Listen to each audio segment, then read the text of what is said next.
Bonjour et bienvenue dans les news du chalet consacrées cette semaine aux banques centrales. Les décisions de politique monétaire des banques centrales ont un impact direct sur les marchés financiers. Il faut les surveiller de près. La BCE vient de se réunir et nous a donné de nouvelles indications sur ses choix. Son homologue américaine, la Fed, va faire de même ce mercredi. La Fed va probablement relever ses taux pour la 4e fois depuis la crise de 2008. Les primary dealers, interrogés par Reuters, s'attendent à ce qu'elle relève d'un quart de point ses taux dans une fourchette de 1% à 1,25% à la mi-juin.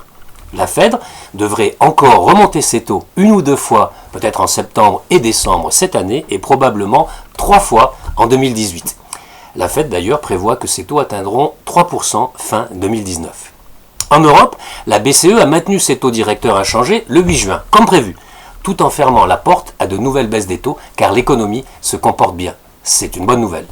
Antoine Lenné, directeur EMEA de la stratégie ETF chez State Street, a commenté cette décision. Rien de vraiment surprenant, le discours prononcé par Mario Draghi, le président de la BCE, a souligné la tournure positive des données européennes.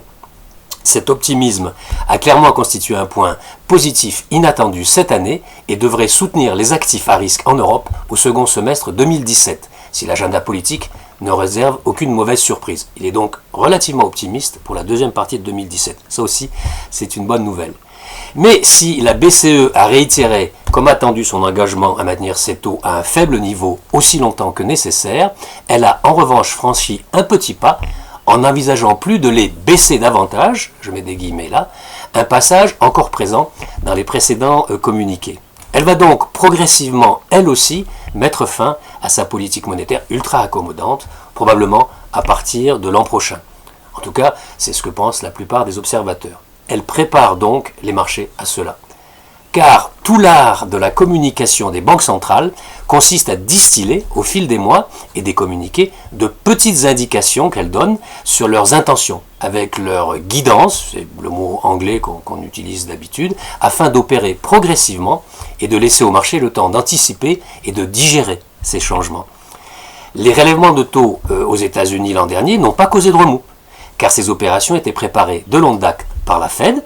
Outre sa communication, l'amélioration des fondamentaux macroéconomiques et la remontée des taux réels aux États-Unis permettaient de les anticiper. Mais attention, si les marchés sont pris par surprise, l'effet peut être totalement contraire. Le 4 février 1994, la Fed mettait fin à une ère de crédit bon marché par une légère remontée des taux, prélude à un krach obligataire et par contagion une crise dans tous les pays émergents. Donc ça peut, si la communication n'a pas été bonne, l'effet peut être vraiment très négatif. Alors, suivez bien l'actualité des banques centrales et faites de bon trading. À bientôt pour de nouvelles news du chalet.